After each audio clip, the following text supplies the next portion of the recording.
Hello, my lovely darlings, and to address the elephant in the room, yes, I am over a month late. All I can say is the Easter holidays and trying to catch up with other deadlines meant I seriously slid on this project. The infant come child come preteen distraction has also been having a rough time, and that, well, I would say that it leaks out onto his surroundings, but it's more of a flood. Sundays are becoming hard because he knows the next day is Monday and the masks have to go back on. He's learning to mask, which is what our kind has to do to get by in this world, but he's still learning how to carry the weight of that, and sometimes it drops. It gets heavy and it's hard enough to keep it up as an adult. As a child, it gets exhausting. So once again, a huge shout out to my patrons on Patreon for keeping the lights on and the coffee pot full. Without you, this fight would not be happening. So let's get stuck into the main event, the magic of Hestia. Here's where I need to explain some things about the tabletop role-playing system that my co-writers and I used to play the game that was then written up as Draconic Shenanigans. A lot of tabletop role-playing games go in deep on the magic systems for the games. They are highly detailed and regimented, with what spells your character can access dictated by what type of spellcaster you choose to be. So a wizard can only access one set of spells, while a druid can access another, and say a psionic, can only access yet another. This means the thickest part of the book tends to be the magic lists. Savage World is not like that. With Savage Worlds, they do a base list of spells, and then it's up to the players what trappings they put on them. Trappings are the visual description of the spell effects. For example, the spell Bolt. This is a spell that does damage at range. For a wizard, the trappings of this would be, say, a literal bolt of lightning that jumps from the caster's fingertips to give the target a most shocking time. With a cleric, this could be a ray of holy fire that delivers their god's divine judgment. And for a bard, it could be a fist made of musical notes that smacks their enemy over the ear hole. It is all the same spell. The rules are the same, the damage is the same, but the look of it, the trappings, are different. This is why the look of Jeremiah's spells, or prayers as he calls them, change over the course of the story. The one that changed the most, because he used it the most, was the fear spell. This started as a vague, dark cloud that befuddled the minds of his targets and caused them to panic. I then came across a description of the Umbrum, a mythological species of horse things, said to look like regular horses from a distance. But when you get close, you realise they are not horses at all. Only by then it's far too late, because these things are predatory and ruddy fast. Throw in on top of that the noises made by the other ones from the film Ghost, and you have the things from the uncanny valley that Jeremiah's later use of the fear spell called up from the shadows to freak out his own allies and absolutely terrify his enemies. Right by the end of the campaign, Jeremiah's fear spell altered again, and those that were smacked by its effect were granted the gift of seeing a vision of Jeremiah's god. Seeing as Cluganath is not a kindly or gentle god, such visions have a detrimental effect on the minds of those that see them. That is the problem with clerics. The gods they pray to do not have to be kind, forgiving, loving gods. Cluganath is a case in point. Cluganath, the false dragon god, is a zealot, a fanatic, a god who not only does not understand mortal weaknesses, but outright despises it. He demands perfection, he demands purity, and any who fall short of his demands are worthless, valueless, useless in his eyes, dross, scum, filth, fit only to be destroyed in both mind and body, their souls shredded to ruin and cast out of existence. In short, he is a god no sane man would pray to. Kinda says a lot about Jeremiah. So, as discussed in my previous blog posts, the gods of Hestia are born from the belief of their followers. Their clerics, people who have dedicated their lives to the service of their god, can tap into the power of their god to transform their prayers from regular prayers into words of power that can change the world. In short, the clerics of the gods of Hestia can perform miracles, and it is in the gods' interest to be somewhat generous with their answering of prayers, as regular miracles mean that people will believe more fervently in them rather than just going through the motions of belief because they're afraid of the judgment of the righteous power or religious power structure. That then asks the question, where does other magics come from? All I can say to that is Hestia is a more geologically and therefore energy active world than our own. The wild energy of creation is still flowing more freely through the rocks and soil of Hestia. This means that people can be born whose bloodline is touched by the power of this wild energy and therefore tap into it. These people are usually called sorcerers or sorceresses.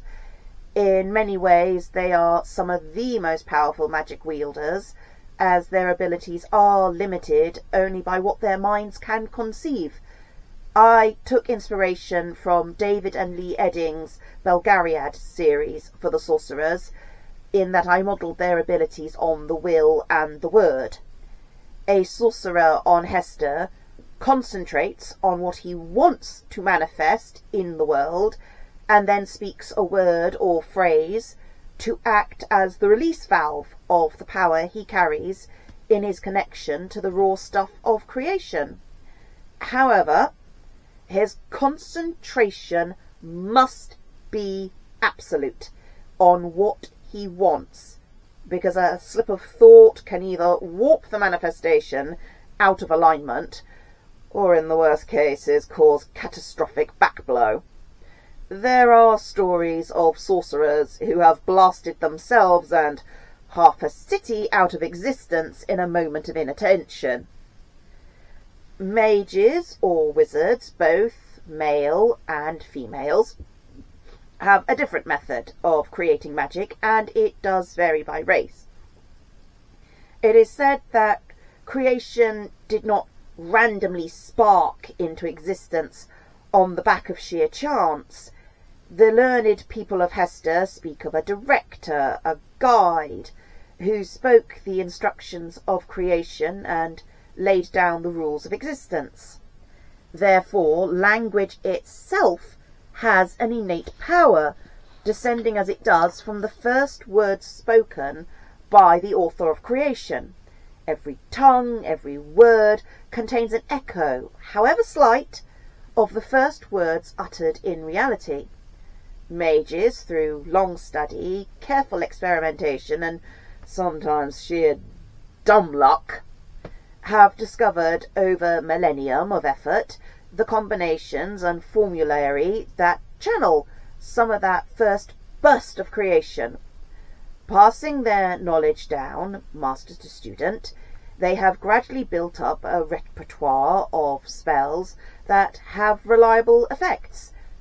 These are not always spoken languages. Some mages have found a certain combinations of finger movements result in controlled bursts of magic. These finger gestures may be the echoes of a lost non-verbal language. It is a human-centered understanding of wizard, or this is a human-centered understanding of wizard kind. Among some races, spells are performed by the inking or carving of a set of characters, also known as glyphs or runes, and they have different explanations for why some people have the ability to become wizards and others don't.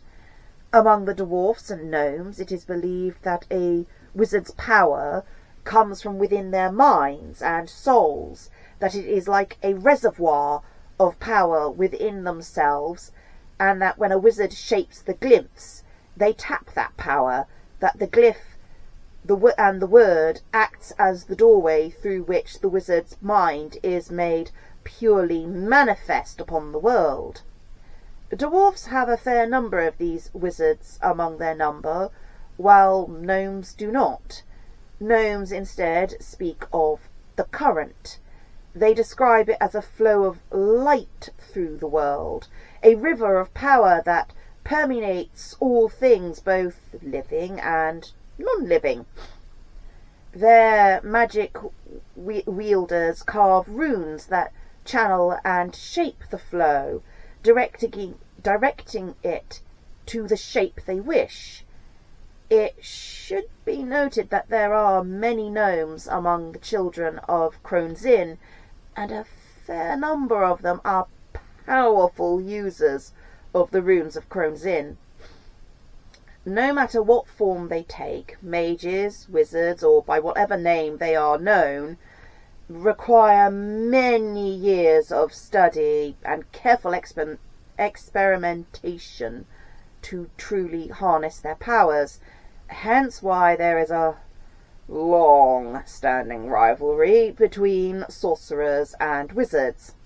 Wizards believe that sorcerers are rash, foolhardy amateurs who lack the ability to properly control themselves and therefore risk both themselves and others.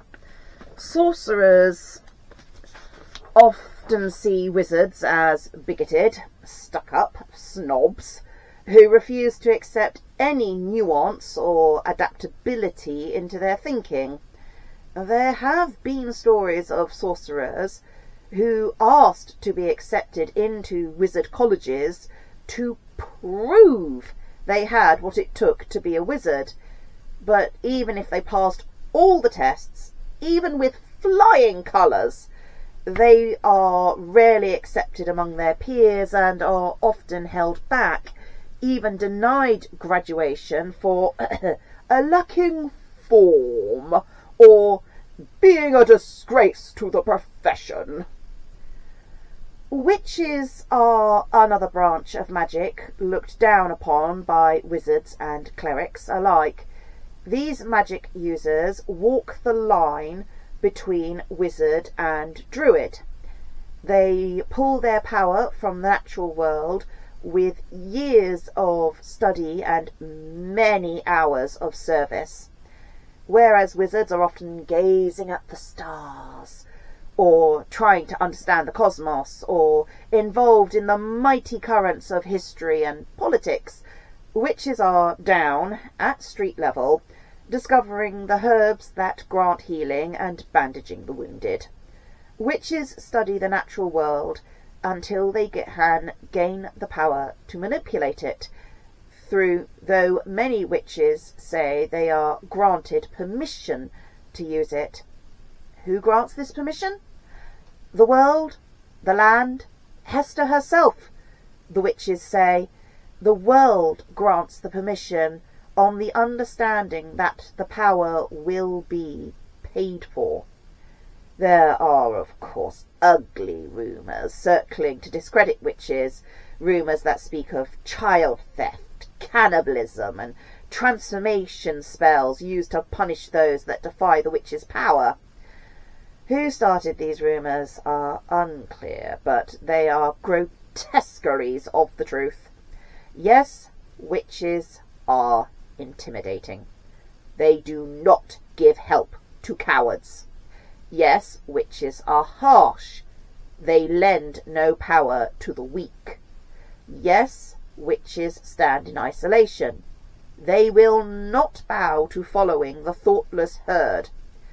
However, none who come to their door in honest need are turned away. They will push, they will test, they will put those that come to them to the trial, but that is to test their quality. Witches see more with their gimlet eyes in a second than many will see in a lifetime, and none are beyond the judgment or their questioning. A witch will judge a king as pathetic and a peasant as powerful. She will question a priest and dismiss a judge, and she questions herself just as much. The reason most witches live in isolation is because they are avoiding the temptations of power and the annoyance of people. Witches are intelligent, clever, and full of thought. Therefore, talking to stupid, petty people is a trial that grates on the nerves and wears on the soul. Witches know that too much exposure to the small minds of grubby, selfish souls may tempt them to punish the stupid.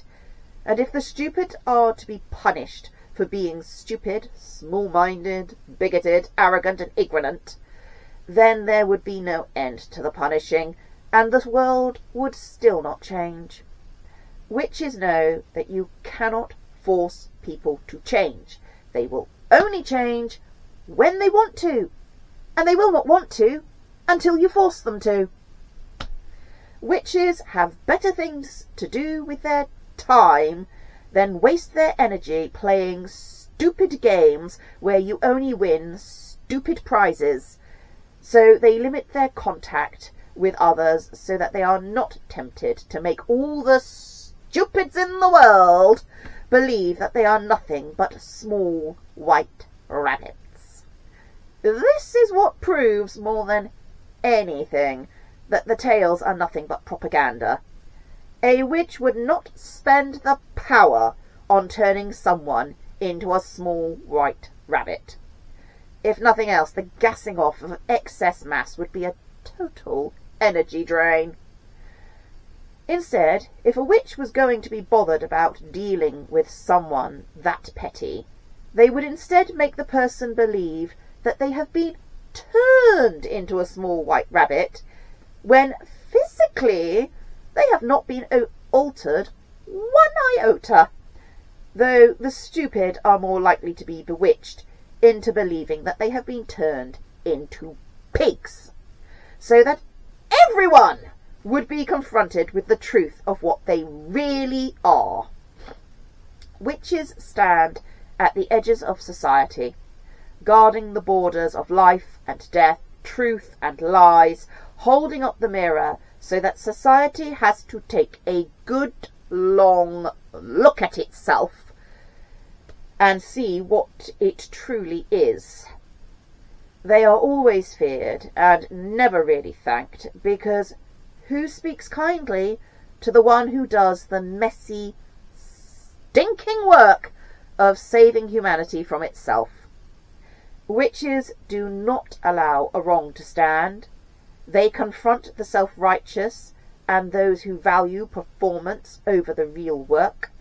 And if they meet a mind that has been twisted out of shape by trying to fit itself to a standard that was never healthy, then they will untwist it, forcibly if necessary.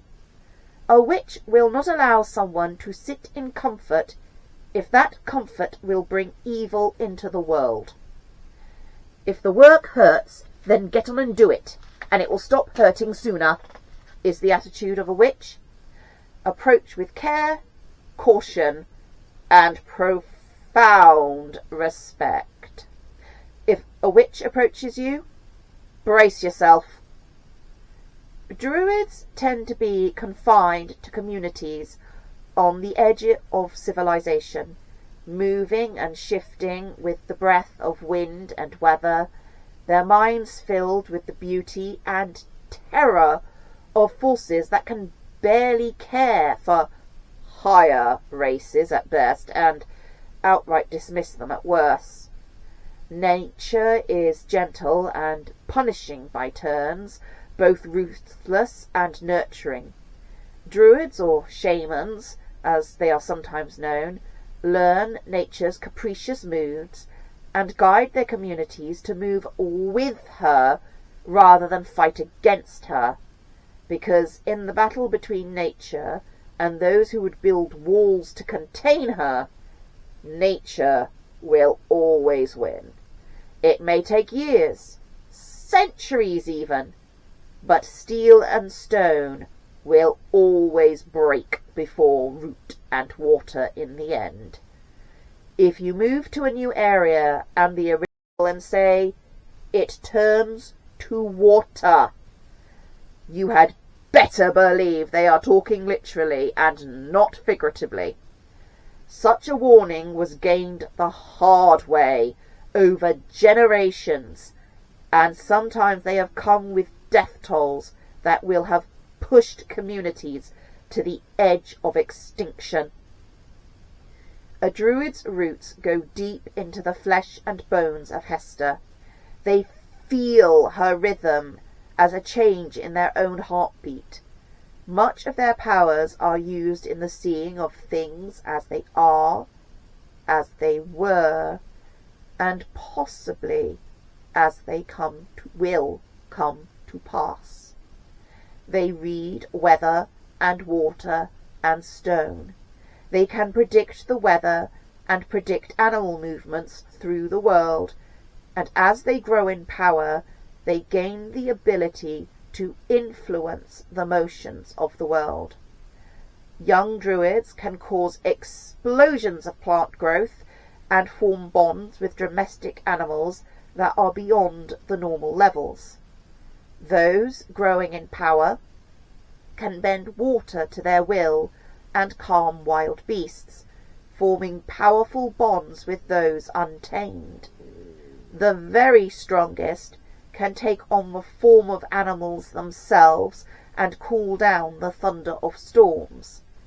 An extreme few are bonded to the very rocks and can trigger earthquakes that can level whole cities and break the backs of civilizations. In many ways, druids are the most terrifying when they go wrong. For not only can they call on the power of flood, fire, volcano, and earthquake, they can also call on the power of the microscopic.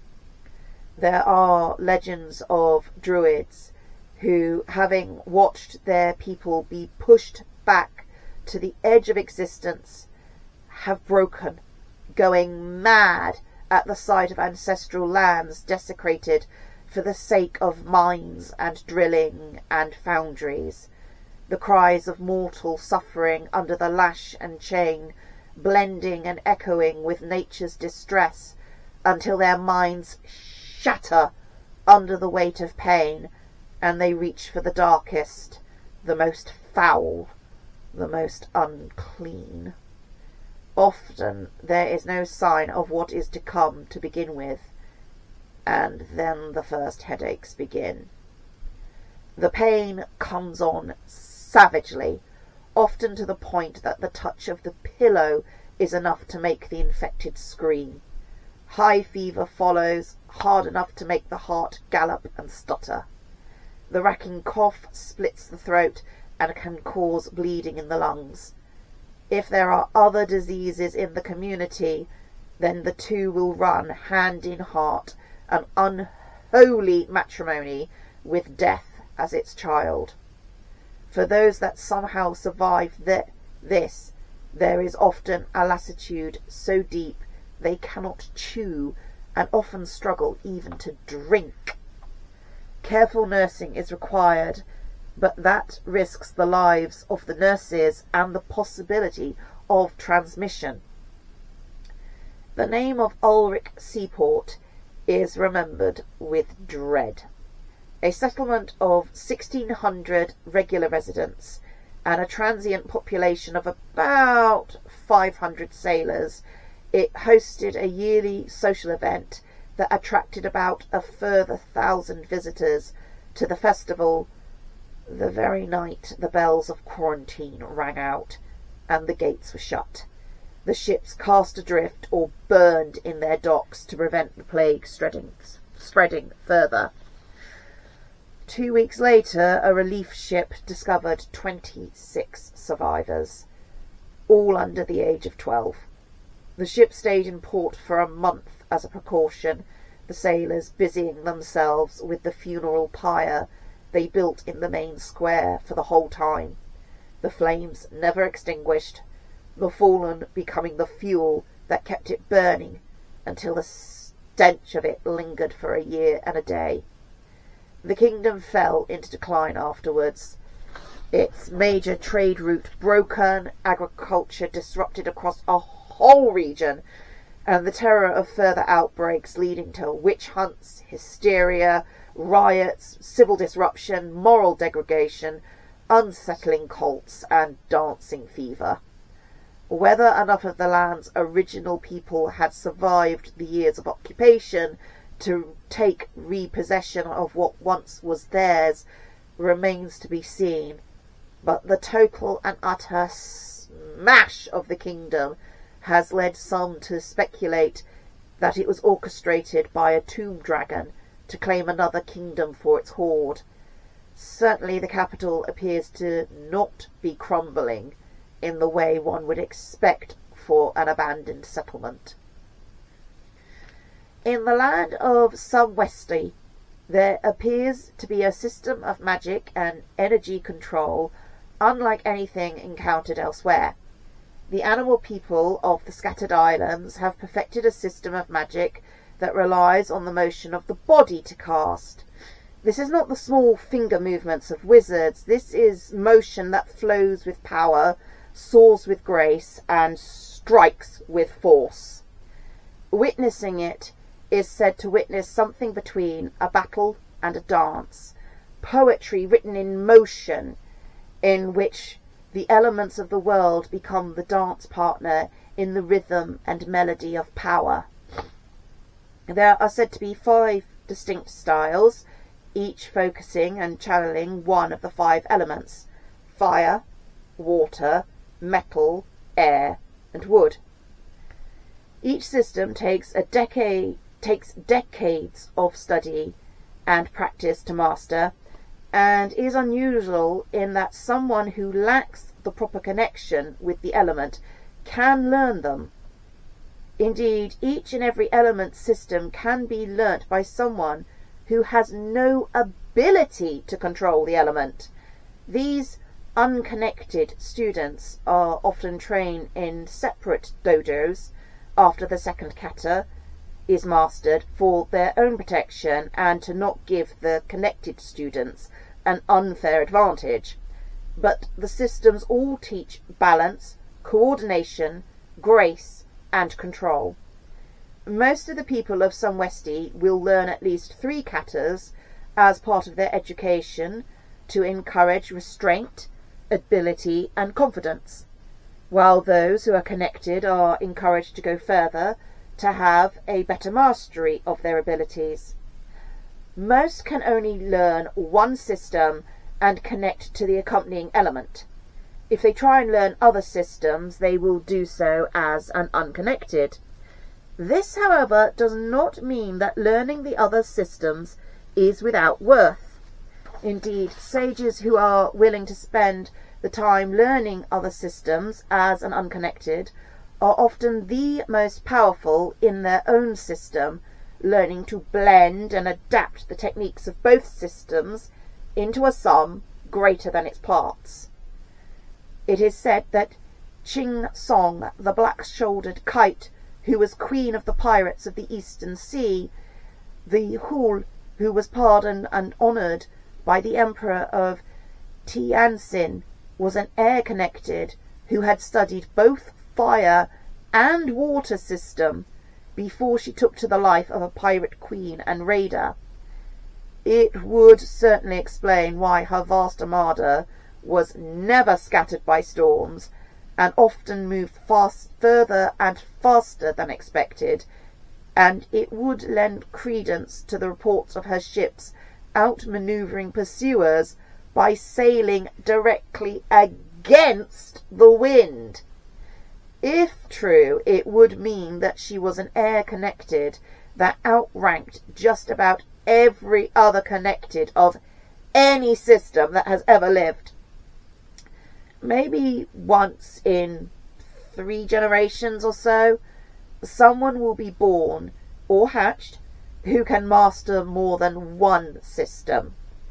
Rare to the edge of legendary, these exceptional connected often find their lives burdened with the expectations of those around them.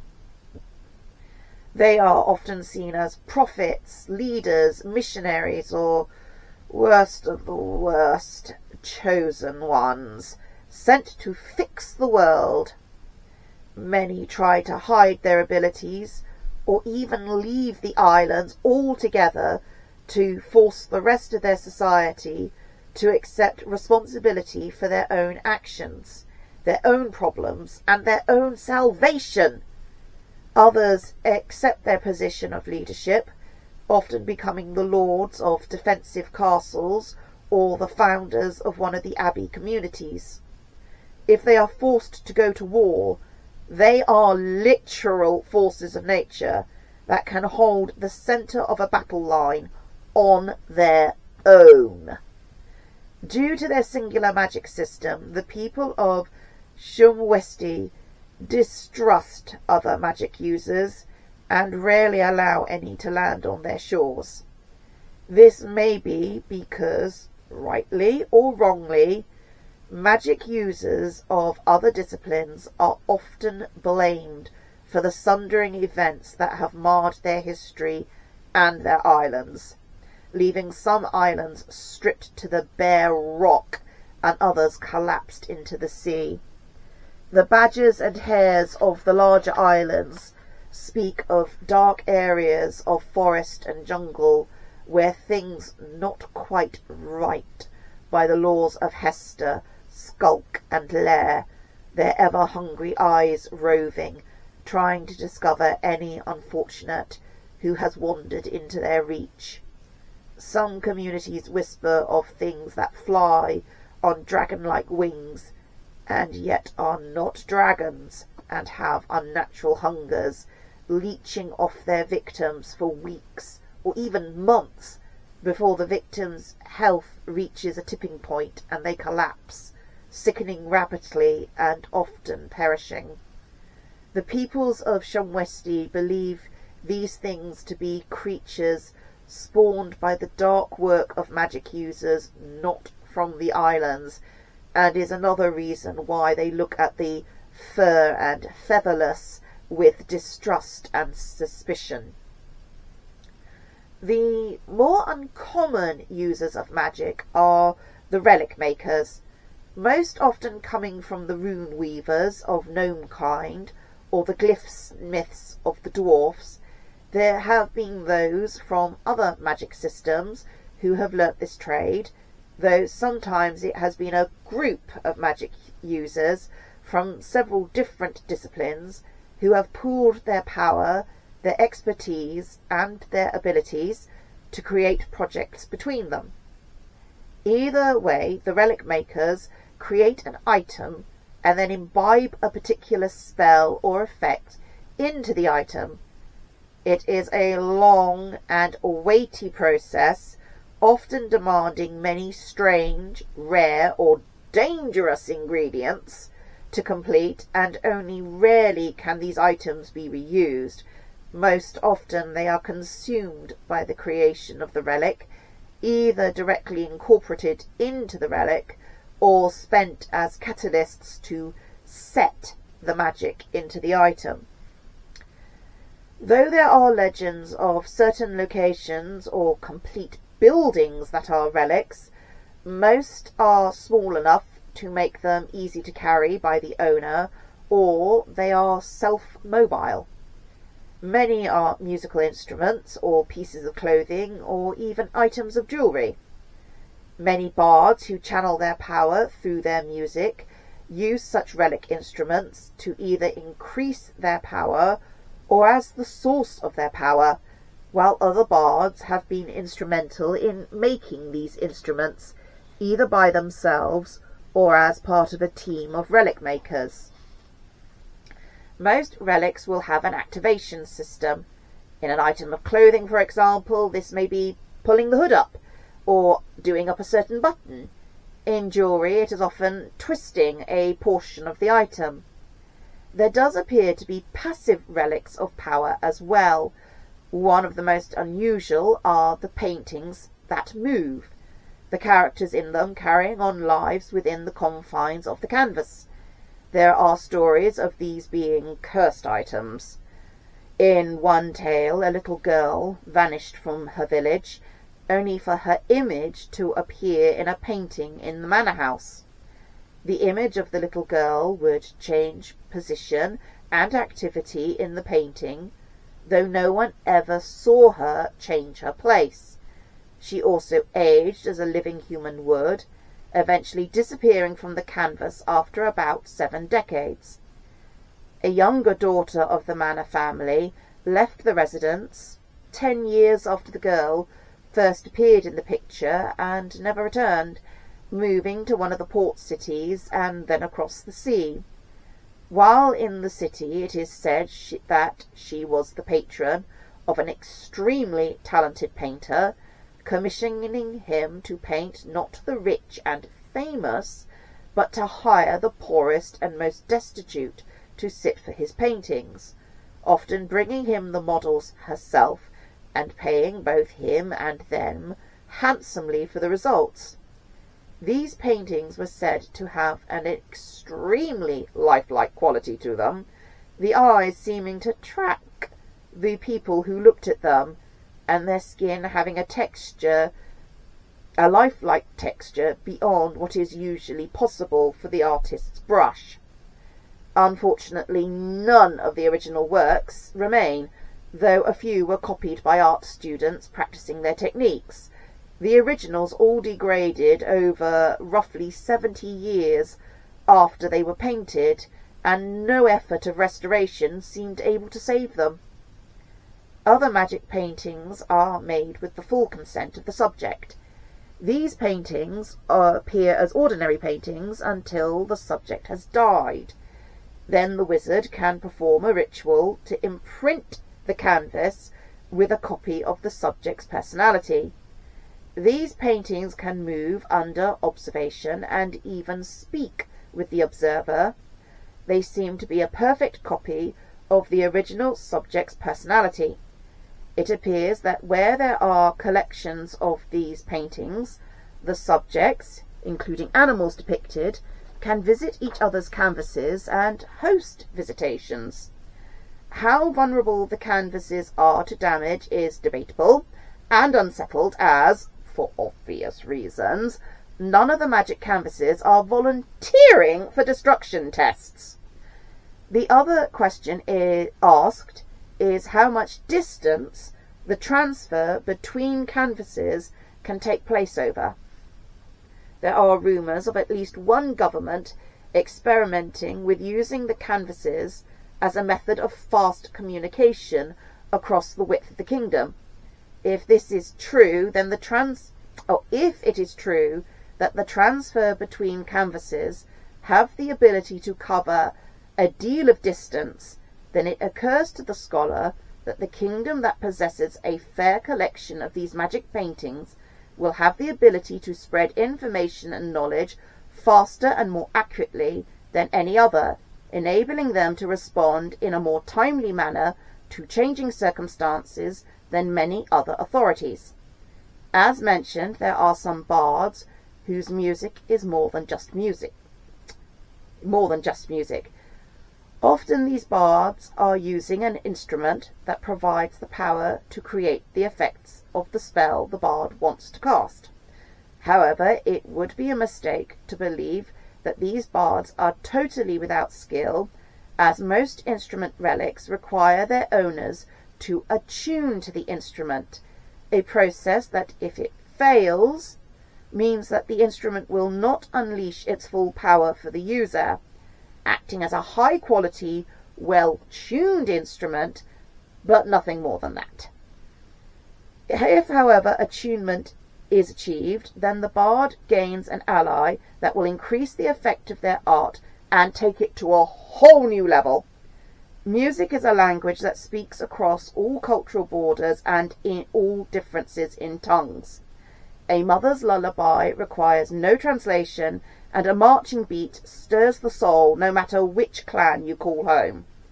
A skilled bard can move hardened hearts to tears and inspire courage in the hearts of cowards.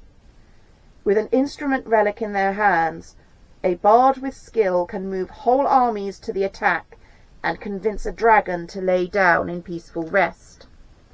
Then, of course, there are the bards who have a magic of their own without a magic relic to create it.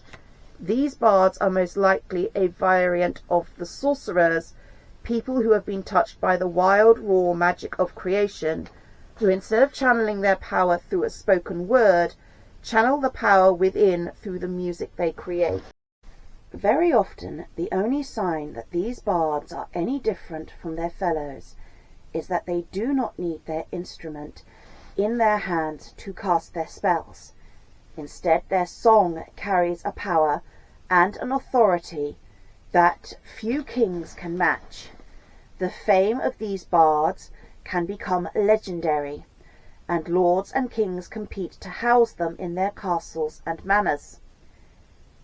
These bards can elevate a feast to a festival. They can make enemies who vowed eternal hatred break down in tears together. They have even been known to turn armies against their commanders. The most famous of the bards, one whose fame has crossed oceans and survived time, was one Michael Azariel. Native to the land further east than east, the land that became the burning continent, Michael's work had already started spreading across the sea to Tianjin and Jamhodan by the trade routes. Indeed, the night before the day of disaster, a performance of a new work by Michael Azariel was hosted in the Grand Theatre of the Itukan, the capital of the lands under the Domali's control. A performance that filled every seat and had the audience clamouring for more. No less than 3 encores were demanded before the curtain finally closed, and critics and audience alike waxed lyrical in restaurant and coffee houses for hours afterwards. The following morning, the theatre company announced a whole month of performances of Michael Azariel's magnum opus. By noon, half of the performances were fully booked. By evening, everyone on the burning continent was dead. The sky torn open by ravening energies that rewrote reality, and the streets crawling with things that might once have been furniture. Once. The world lost a great talent and a great joy, only fleeting fragments of Michael's work remaining, scattered across the lands where the trade routes had carried them. Last and least understood of the magics used by the people of Hestia are the psionics, needing neither speech nor gesture, nor rune nor formula. Psionics simply hit with the sheer force of their minds. They cannot alter the terrain or do physical damage to inanimate objects, but in a way that makes them worse, as they can decimate a community and leave little to no trace of their attacks. Mind to mind, they are one of the most terrifying foes to face. They cannot teleport, but they can make their foes believe they have. They cannot physically break bones with their powers, but they can make their foes feel as if they have. They can overwhelm the mind with visions of terror. They can destroy the psyche with voices of loved ones, whispering hatred and disgust. They can drown the soul in despair until it fractures. They attack where you are the most vulnerable, and the scars of a battle with a psionic are invisible, so many do not understand or even believe what the victim faces. This leads to further damage as belittling, dismissal, ridicule, chastisement, and blame are used to try and modify the person back to what they should be. Some manage to mentally bandage themselves back together, others shatter completely. Madness often follows, while others leave society altogether, taking themselves off into the wilds to live alone without the standards of others, forcing them into a mould they can no longer fit. Many die out there in the wilds beyond the edges. Some become creatures with no empathy and no remembrance of fellowship to others, attacking lone travellers for the clothes on their backs and the food in their packs. A few manage to turn their private pain, carried in isolation and fear, into a serenity that can save whole landscapes, salvation growing with each acorn planted, one at a time, until 10,000 young trees appear as just the drop in the ocean, and the change, flowing from the hands and heart and mind of someone so broken that some days they can barely function, comes so slowly as to be thought of as some natural caprice of Hestia herself. How many forests of the world are the gifts of those so crushed with suffering that they could no longer bear their own kind, and yet it flowed back to the world as a generosity that speaks of a strength that could rival the gods.